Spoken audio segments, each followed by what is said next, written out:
Okay. Good morning, good afternoon, good evening, everyone. So, today, magkanta about sa pag-remote desktop sa usa ka server from client PC. Well, the setup is very easy, but the knowledge to go through there requires a bit of finesse. But either way, ato setup ron is maghimo ta og duha ka virtual PC. One is client PC and the other is server PC. Ato goal is ang client PC is maka remote desktop ni server PC. Okay? So, adto sa to setup. So, man siya to setup ron. In my case, nag-install na ko dan og usa ka client PC which is man siya. Man siya to a client PC which is installed na.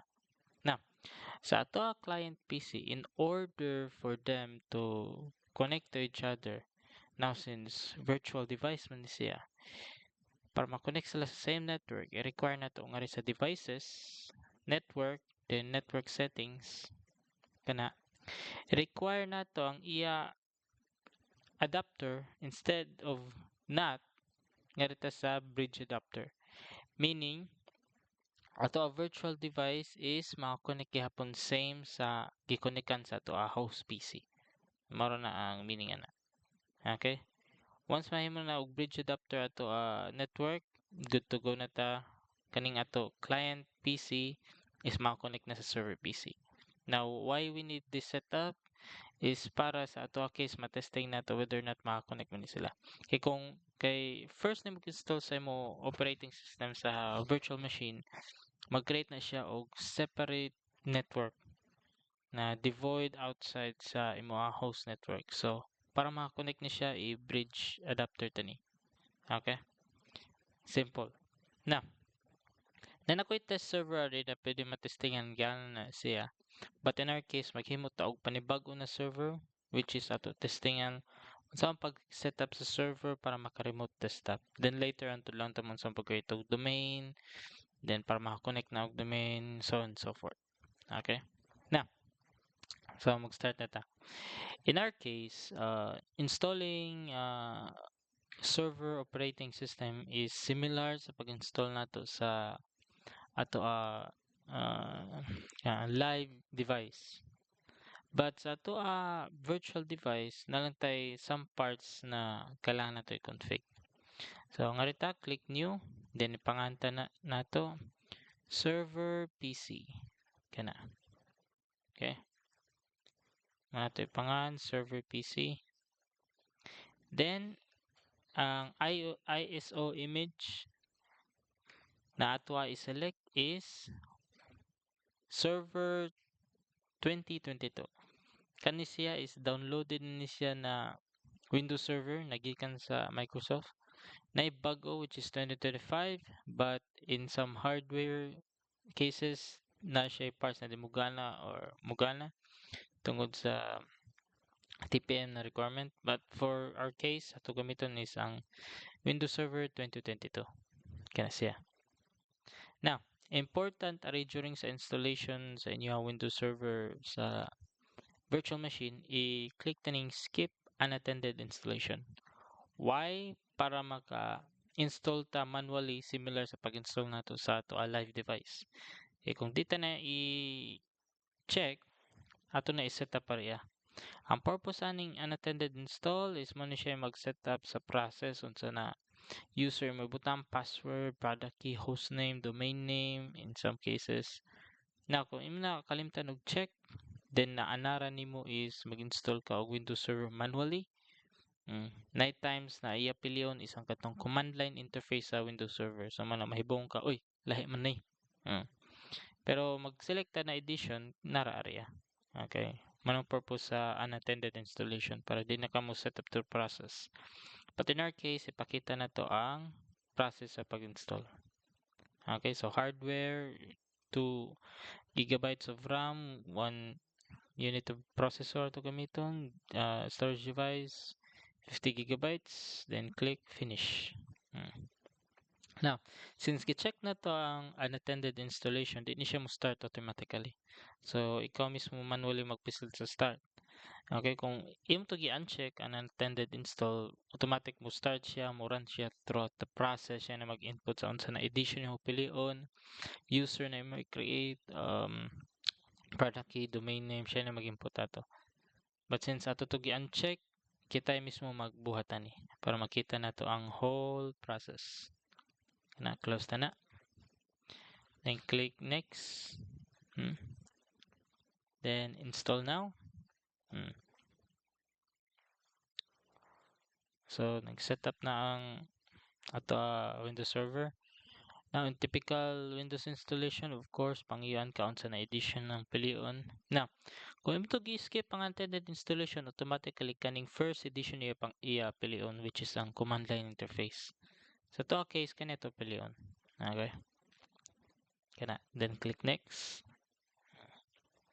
Then accept. Then custom install. Install na to tanan hard drive. Now, kani siyang Windows Server 2022. Naroon ni siya ay free trial na 180 days. After ana na days, imo server is di na kay siya reliable mo function in some cases.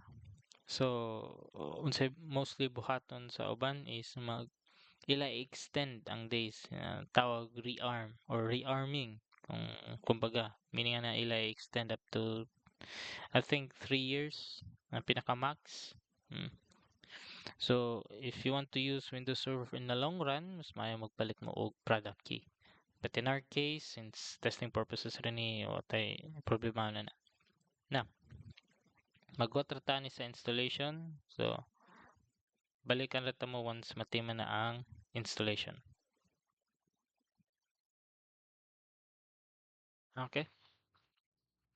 Welcome everyone. So, makita nato installing updates.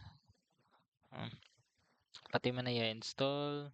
Magwat na lang tayo na musud siya sa Windows Server process install. Kung asa magbutang na tag user, another questions. But since Windows Server ni, iyara ipangayo ani is ang password sa admin kung sa'yo may butang.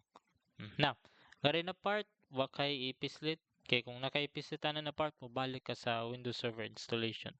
Then mahibong ka, uy, nga naman ni, balik na po. Kaya basically, yung sa gibuhat sa to kaning virtual device is nagbutang siya og bootable sa imuha virtual machine in which kung asa nato siya magkuha sa installation sa imuha operating system. Now, nakabutang na boot priority ana is ang kadto ang imuha Windows Server installation sa taas. Una, every time restart, mugawas to siya, mag-prompt kung asa nagay kapisiton mo ngadto ka sa boot installation.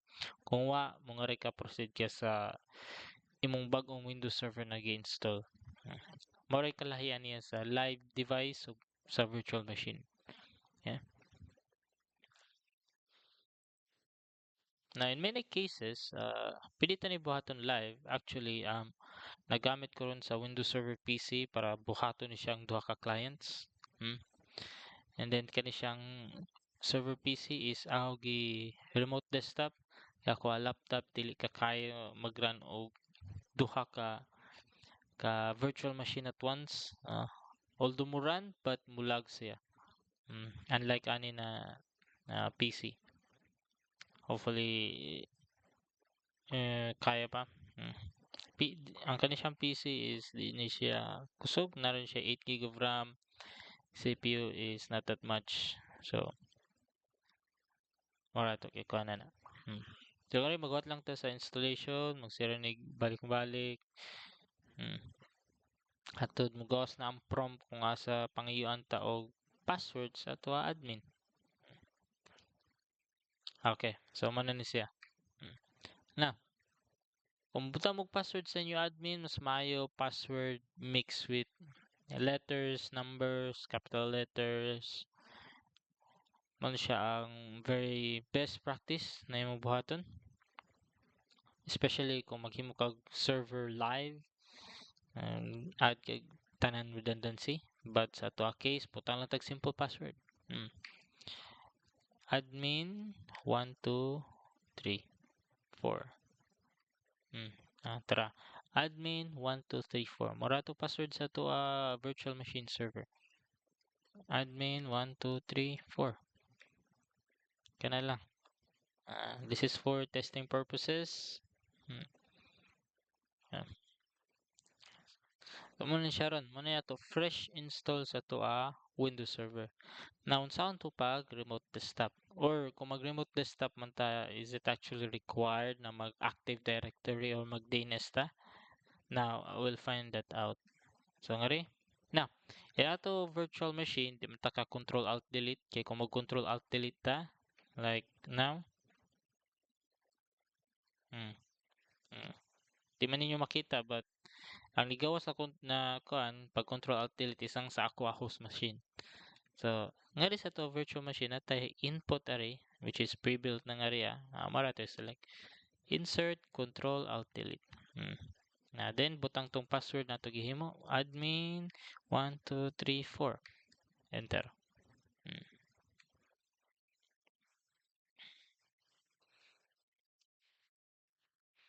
Na diri niyo makita na to virtual machine is na connect og domain which is kaning host na ilagi kuanan ron which is naka-domain na kani siyang server.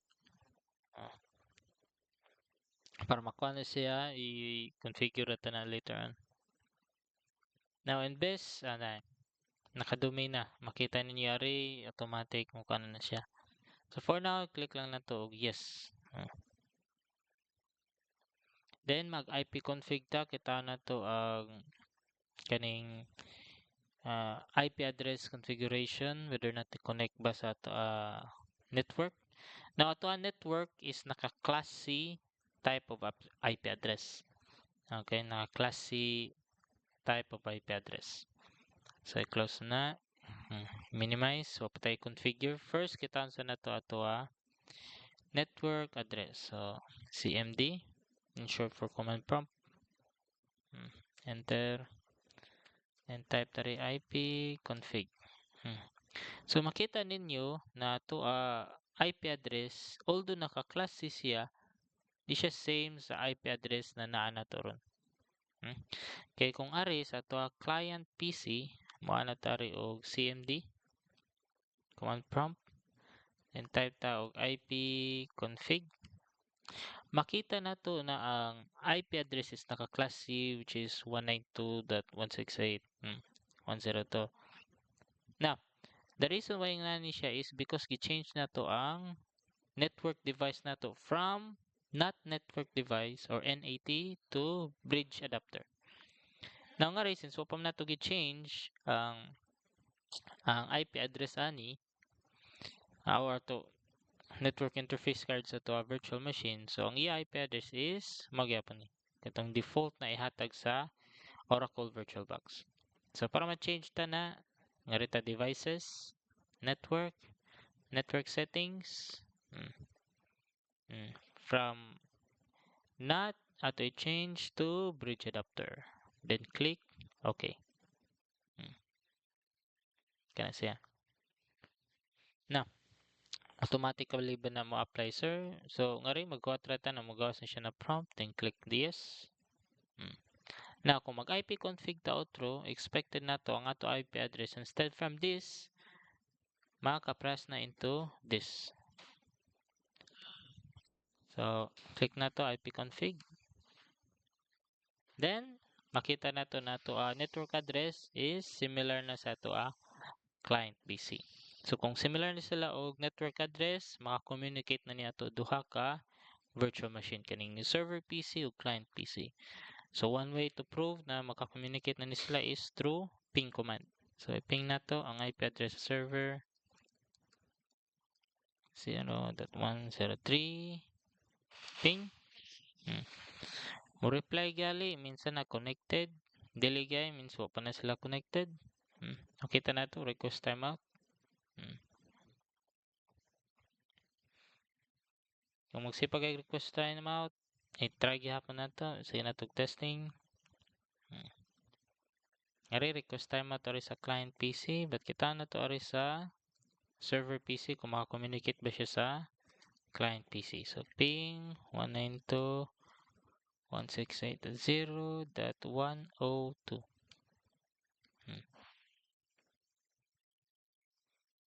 Kung di pa kayo sila makaping, natay buhaton na next step, which is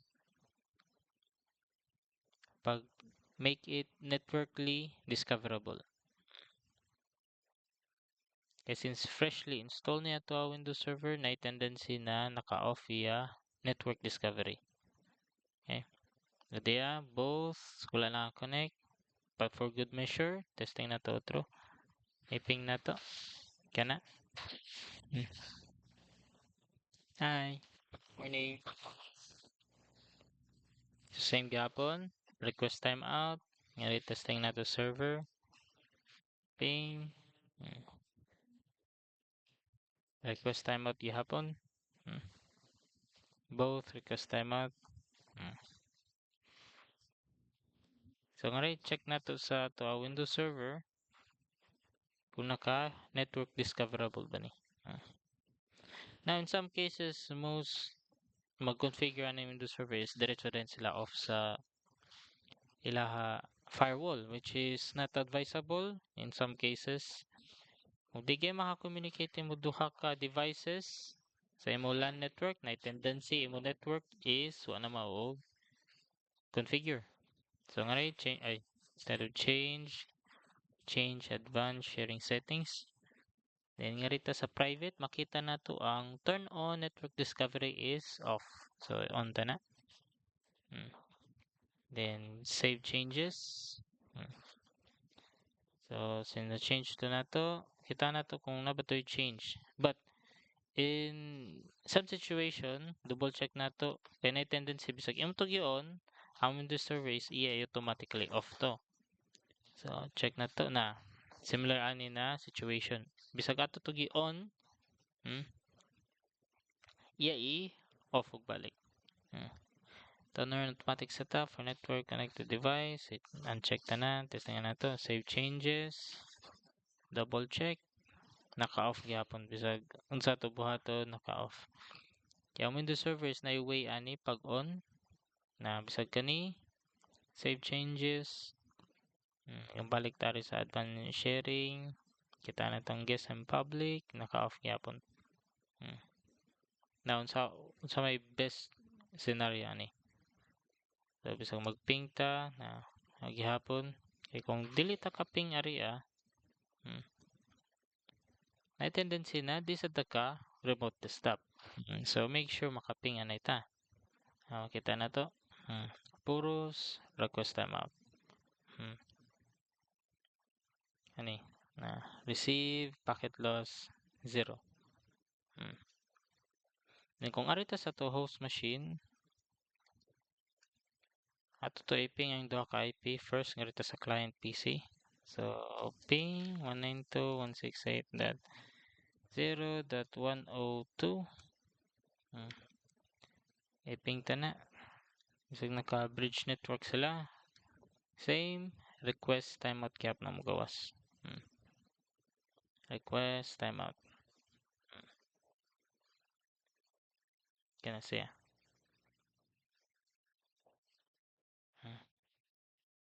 Wag yapon, di yapon ta ka connect. Na. Unsa may tabo kung request timeout? Kung ato ni siya testing og remote desktop ron, dili pa ta ka remote desktop kana punta enable ani sa Windows Server. But since di kaping, di sad kakawan, ato kita ngiri ang control panel sa ato ang network ngari na network 2 advanced sharing na naka-turn on niya network discovery. Yan na po sa naka-off. So turn on ta na. Ngari sa all networks turn on na to. Must na to first configure before ta mag-change of any drastic na changes. Okay. Try na to. Ping otro. So, CMD. command prompt, open, then ping, ay lang. Double check natin sa to IP na to. So IP config. So 102.8.0.102, enter. Makita na to na naka-reply na to sa tuwa client. Okay? Makaping na to sa tuwa client. Now, ngariya sa tuwa client, try na to makaping ba ta sa tuwa server. Ang ato gi-change is turn on na tong network discovery sa public o sa all networks. So try na to i-ping. So ito yung IP address ani. IP config. Now reminders ato sa server o pata nag-set og static IP address, naka DHCP mati siya. Okay? Pata nag-set og manual IP address. IP 168.0.103. Enter.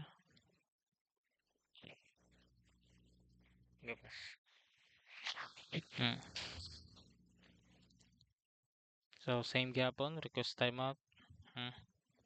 Tungod kaya to Windows Server di pa ta ka communicate. So mo itatagoy ani para maka-communicate, makaping ta sa to Windows Server. So ngari sa to server manager, now kita na to services or to local server di pa ta ka connect. Now, what if you try na to remote desktop bisag di ta kaping sa to IP address. Okay, kung ari ta sa to control panel, so kung saan na to configure sa to network yun, di gyud ma-enable ang ato network discovery na di gyud bisag kung saan bisag ato pa i-change dira, save changes, still babalik yapon siya na di gyud siya mo save.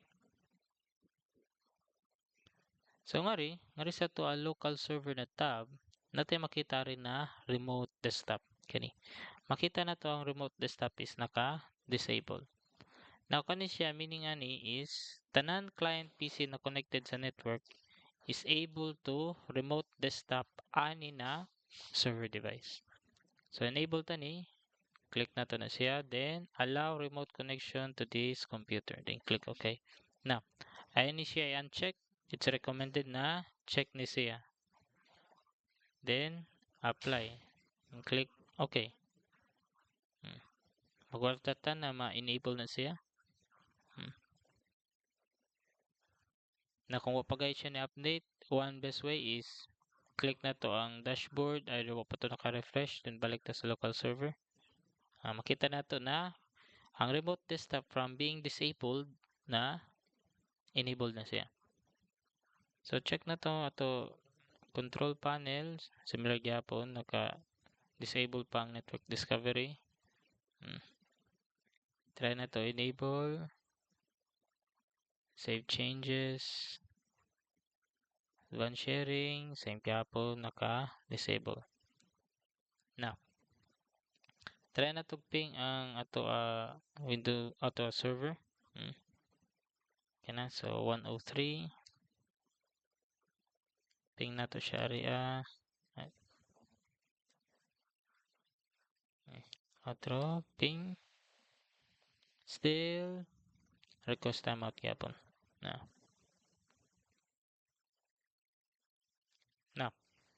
since request timeout, one best way or one solution na pwede na to baton is mag-try ta og remote desktop connection. Ari na ko i-tested dere 101.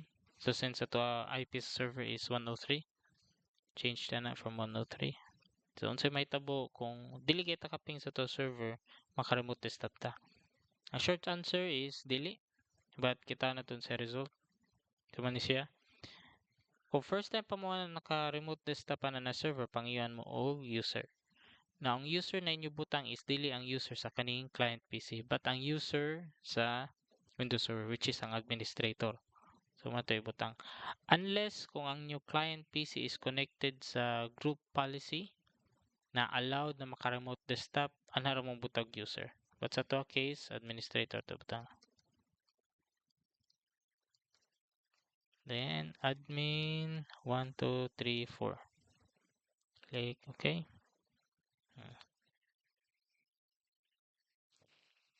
Sino siya load, pangitag way sa pag-connect. But kung di kayo makakonect na siya mo throw na error. But sa to case, wala ni throw error. Magawas kini siya, minsan na allowed ta na maka-remote desktop. But sir, wam siya ka ping, wam siya ka request timeout.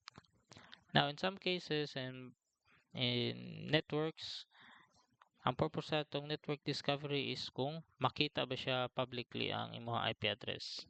But that doesn't mean na dili ta ka connect ka na. Now, testingan na to remote desktop. Maka-connect pa ta. I-try na to og on ang network discovery but di gyapon maka-disable, maka-on. So, makita na to ato server PC ni log out sa to virtual machine din. Nga rin naka-remote ta sa to client PC.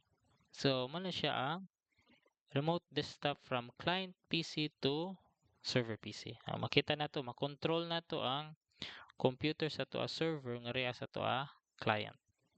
Muna siya best case scenario. Kana. So, sir, since naka-remote desktop na mi sir, unsay buhaton na ni? Now, use cases ani is what if layo ka sa server but connected ka sa same network. Mano siya ang best case scenario kung asa gamiton ni siya ang remote desktop. Kay in some installations sa Windows Server is usually wala siya keyboard or monitor. Nakaset up ra siya as individual PC.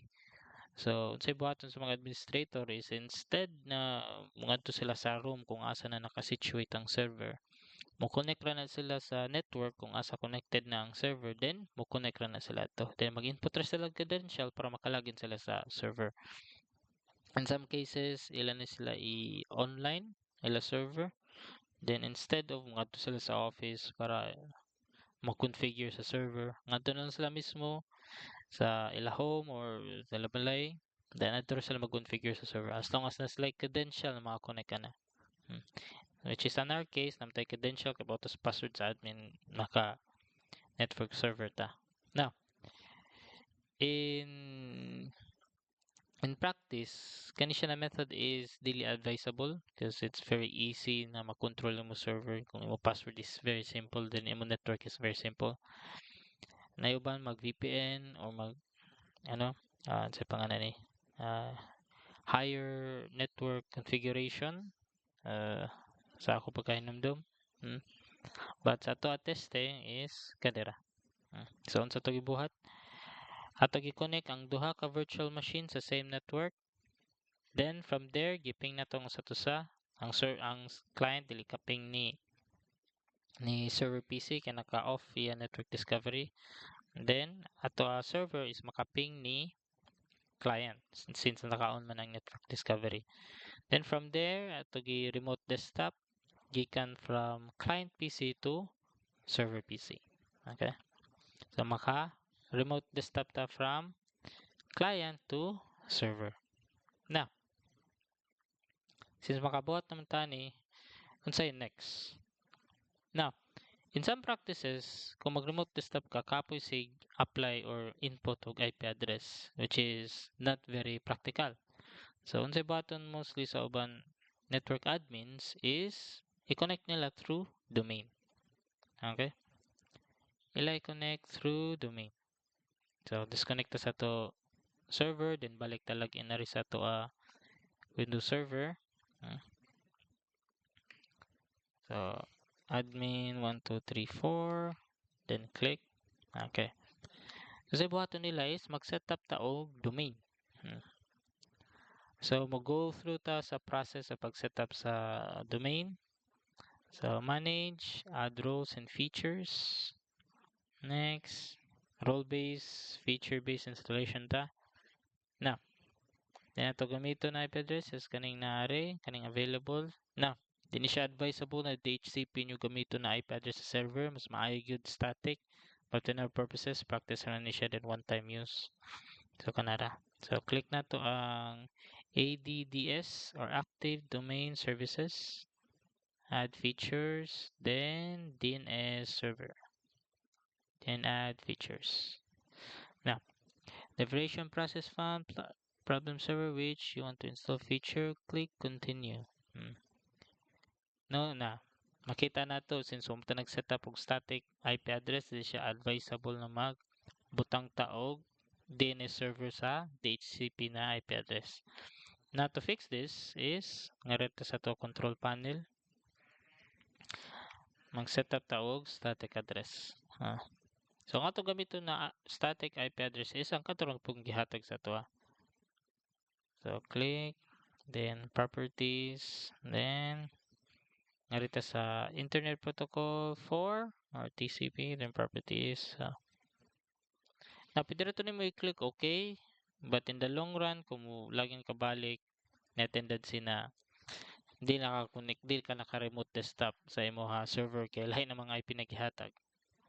So, ngari, 192.168.0.103. Then, subnet mask, then, default gateway, 192.168.0.1. Now, sa default gateway, ato ibutang ari isang default gateway sa Wi-Fi or sa network na gi-connect ka na ni. Sa ako a case, ang gi-connect ka na ning host machine, kung asa gi-host na niyang duha ka virtual machine is Wi-Fi which is naka-configure na. So kana, then kato siyang Wi-Fi na siya muhatag to siya og DNS. So ngari pwede na to ibutang DNS na ihatag, but for our case, dili lang. Click OK, then close, then close. Para ma-confirm mga to configuration, ipconfig, so naaman, okay, then close na. Close na yung then balik ta enable sa DNS server, add features. Wala na gawas ang error. Then click next na ta. Then next, then click na to install.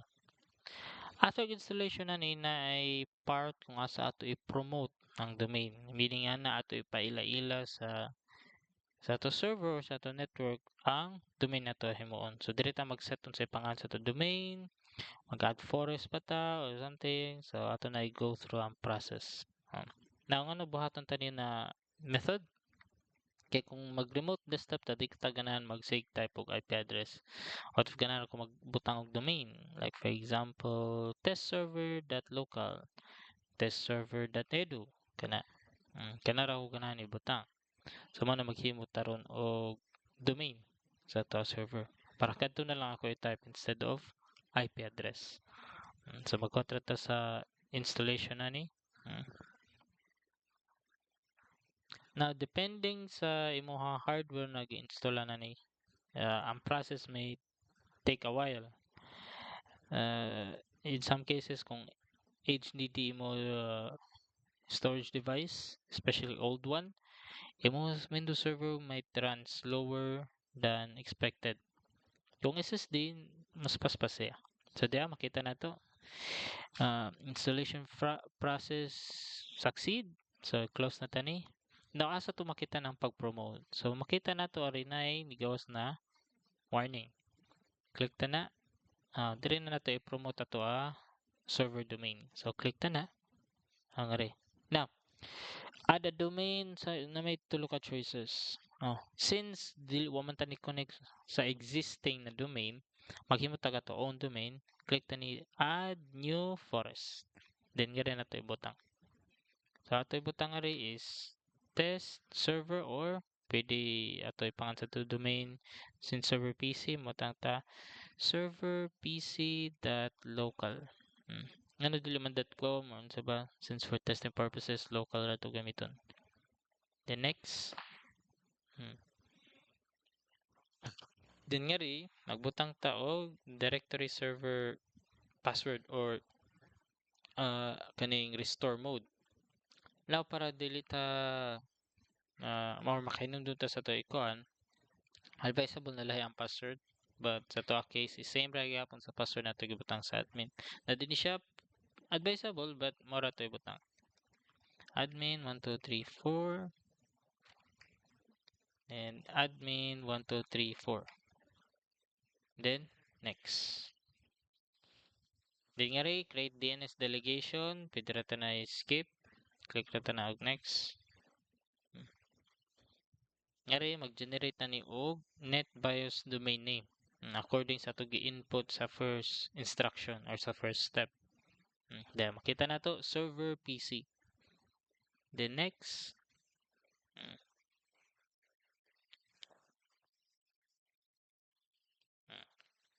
click rata next, next. Nga rin, verifying process, domain. Now, in proper Windows Server installation, advisable na mag-install mo og certificates para dili illegal ninyo Windows Server during access. But sa to case, since for testing purposes, ato goal is mapagana or mo work ni siya. So, muna to buhaton ron.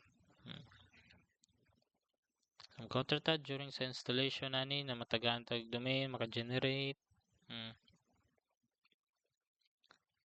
During ani sa setup installation, usually would take some time. Depending on the hardware. Kung sa to gamit, but yung nani na type of installation usually doesn't take a while. Now, kung yun siya buhaton sa Windows Server CLI, it would take a while. Now, yeah, you prompt na mo sign out ta. What's sa to case? Close na ni, kita na mag-restart. So, click start, power, then automatic ni restart na siya. Okay, wait lang ta na mo restart. After boot ani balik sa to Windows Server, expecting na ta na natay domain. Natay server pc.local na domain. Then mo na siya to i-connect kari. Now, bisag natay domain na ri, kung imo na i-try ari na tendency na di na siya mugana. Kaysa to client PC naptay setup na buhaton para ma-access ta ng domain, which is entering ato DNS ato network address. Kana siya. Okay. While nag-restart na ni siya, mag-setup na ta sa ato DNS nga sa client. So ngari. Okay, kung ato ni siya IP config/all, meaning kitaon na to tanan pati DNS. So makita na to sa Ethernet adapter nga sa to DNS server. Ang gihatag niya DNS server is kanisiya. Now kanisiya na DNS is DNS na ako gi-set up sa Wi-Fi, mo ni siyang ihatag. But sa to case, kita manually magbutang ana. Okay? So diya, makita na to. Mo ni yung default gateway na gihatag. But sa to case, kita manually magbutang sa DNS server. Now, ang DNS IP address na to butang is ang IP address na gikan sa virtual machine server na to butang. So, asa na nato i-set up? Nga change adapter settings, Ethernet, properties, then IPv4, then ngari. Set up ta sa domain name server. Ngari, obtain ra ta sa IP. But ngari, kita manually magputang. So, instead of 192.168.0.69, ato butang isang IP sa server. So, 192.168.0. Since ang IP nato sa server is 103, so ato butang 103. Click OK. Okay. And close. Then here is a command prompt ipconfig/all na to. Ito na to. Makita na to ato DNS server from .69.103 na siya. So since naala na to DNS server, magamit na nato ang domain name ngari sa to client. So ngari magbuhat na lang ta na natin man siya applying computer settings sa to Windows Server. Now, in some assessments, naiba na ila isud og work group ang ang client PC para makakonect sa DNS. Actually, di siya quite necessary para makakonect ka sa domain. Kailangan lang na mo sa same network, then maka-apply ka og DNS DNS server address, then maka-connect na ka sa domain. Ang purpose nato ibutang sa work group is para tanan configuration na imong gibutang adto sa imong server ma-apply adto sa imong client PC. Like for example, installing application from server to client. Mo na ang purpose nato ibutang og work group. Okay, close ta ni. Mag-wait ta na mo initialize ato ang server. And in some assessment pod, para makakonect sa printer, kailangan to isud og GPO or para maka-folder redirection, which is proper, but na tendency na copy ang setup. Ang purpose rana is para dili na mag-setup og network drive sa client PC. Para pag enter sa user na network drive ug maka-access na sa printer. Ang purpose sa server, mag-create kag user na maka-access na ana. So, then, naka-initialize na to server na siya Active Directory Domain Service o DNS. So, kung kita na to local server, makita na to from ato domain is server pc.local. Then, area sa ato client, since the setup na nato ang DNS, kung mo-ping ko sa ato domain name, dapat makaping ko. Okay, but since ginag-ping ta sa previous, iping na to ang IP address, then request timeout, na tendency na request timeout ragyapon ang kawas. So, mana ta ping server pc.local, enter. Tendency request timeout ragyapon ng magawas ani.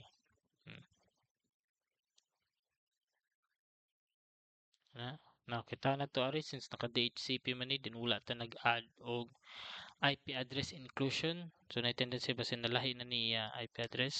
So, kita na to, mag-cmd ta. IP config. Okay, same gihapon. Minimize na na. And pinging sa domain. Ping request, find the host server pc.local. But kung ngari, ping na to kaugalingon domain. So, mana tari. Ping server pc.local.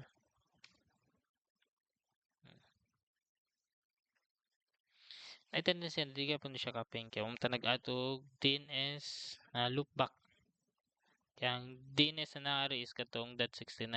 So na, cannot find kaya kung mag-IP config/ulta ato kita na to DNS server is makita na to is naka IPv6. Kaya na kaya IPv6 na siya.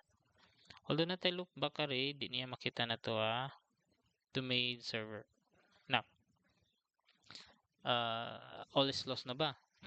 Now, from our testing area, since ang up to IP address is dili ka connect, what if mo gana siya kung ato yung remote desktop? But say nga rin sa to kaning network na wala ta ka connect sa to domain. So what if di po sa ta ka ping? So first, i-configure na to ang control panel ani ato ang network, add na to og DNS server IP. Arita network properties IPv4 na giadan ta og loopback address kana siya muga na gyapon na siya but since di makita to domain gyapon na bisag ato siya iping ari server pc.local di gyapon niya makitan.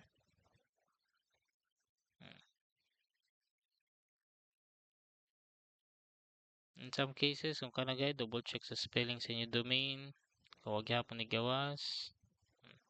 Muna siya to server name.local. Balik tari. Sa inyo hapon wala. Now, ngayon mag-try tag remote desktop gamit ang domain. Tana to makasud ta. So, remote connection. So, instead of IP address, ato ibutang isang domain.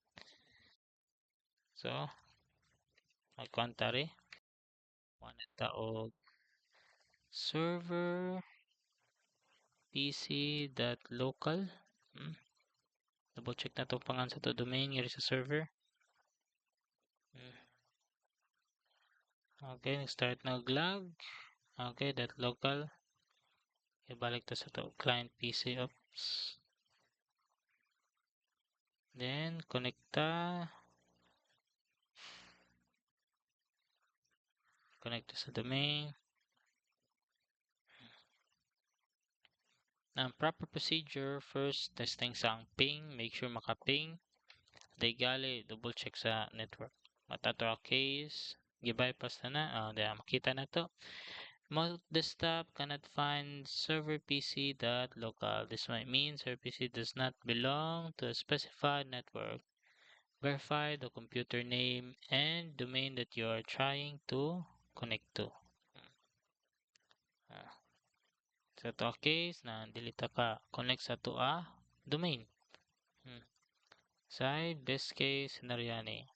Ay, okay, nag-start nag-log to a host device. So far pa man ang init.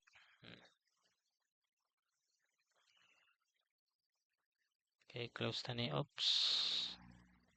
Okay, oy, lag ni gid siya.